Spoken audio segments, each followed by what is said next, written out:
Today is Saturday, December 22nd, 2018, and I am parked in Gettysburg, Pennsylvania.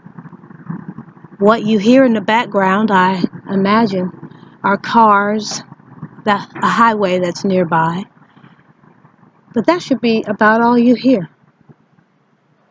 That's important to me because 100 years before I was born, little more than, there was a whole lot of noise going on in this location.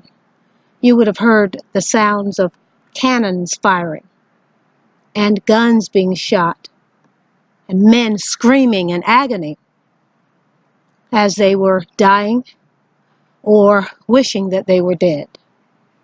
Because the Civil War took place, and here in Gettysburg, Pennsylvania, was the bloodiest battle. 28,000 men died on one side, and 23,000 men died on the other side, fighting one side to keep slavery as a means of making money, the other side fighting so that we could stop using slavery as an economic engine. Now, which side won? Thank God. The men who lost 23,000 that day in Gettysburg, or those 3 days in Gettysburg back in 1863, they won. Ultimately, they won the war. And you know what? Most of the people fighting and dying that day were white men. I'm going to go get something to eat right now, but I'm going to come back in a minute, and I'm going to finish this conversation inside the truck. Maybe it'll be quieter. It's pretty quiet out here right now, but there is a breeze going, so maybe you can hear it in the computer, but I have to use my computer too, so I hope I do this right. My phone is acting up. But I'll be back, and I'll finish talking about this. You know I got some things to say to our young black folk. Okay, I'm back. As I said earlier, I'm in Gettysburg, or very near it. I picked up in Gettysburg. This diner is technically in Hunterstown, but one of the folks who work in there said, I'm just not very far at all from a battlefield of Gettysburg. But it's night, and I'm not going to walk to it, but it's sobering to know that. It was sobering for me earlier when I was in the remote area, getting the load. The place of business was closed. And I promise you guys, I'm not one of these people that feels spirits. I do have a sister who does, but I feel energy from things that have taken place in a particular location, even if it's generations ago. I think if my ancestors were involved at all, I really feel an energy in certain places. And I felt energy that was not good when I was hooking up to my load. If I could have spent the night on that property, I wouldn't have. I couldn't, but if I could have, I wouldn't have, because I felt, it's almost like the feeling of being watched. And I know that's not what it was, but that's the best way I can describe it. And I know that if I had been watched, it wouldn't have been by a happy soul. In this location, more than 50,000 men lost their lives fighting a war that directly affects me today. That has resulted in my having the freedom as a brown person in this country today. And I'm grateful for that. I'm so sorry for all of the ones who lost their lives and for their families today who have to look in their family trees and know that they don't have a brother or father, a grandfather, somebody because of that awful war. Too many people today forget that, who are out protesting against this country and calling it horrible. They forget that up here, almost 30,000 white men lost their, 23,000 white men lost their lives, mostly white, I'm sure. Sure, not all of them were white. There were blacks on both sides. But of the 23,000 who died fighting to get rid of the slavery economic system, most of them were white men. Black people who are protesting and calling this country racist, think about that. You are walking around and you have the freedom to do that and to protest and all this other crazy stuff y'all are doing because of men like that. Every single civil rights bill that gives you freedom was written by a white man and decided upon before Thurgood Marshall and now Clarence Thomas only by white people at the supreme level. And this is a racist country? Do you have racist people in this country? Yes, you will, and you always will. You can never legislate out everything that you don't like. But what you need to focus on is that you've got a country that has always had white people fighting for you. And as I said in the last video, shame on you that another grown person has to fight to free you. You ought to be grateful for that. And a little bit ashamed that somebody had to free your group.